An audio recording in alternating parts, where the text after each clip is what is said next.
कालस्थायिने गुरुविक्रमाय गुह्यप्रवराय गुरवे गुणगुरवे गुरुदैत्यकलक्षेत्रे गुरुधर्मसदाराध्याय गुरुपुत्रपरित्रात्रे गुरुपाखण्डखण्डकाय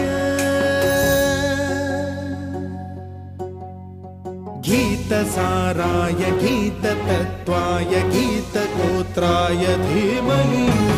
गूढगुल्फाय गन्धमत्ताय गोजयप्रदाय धीमहि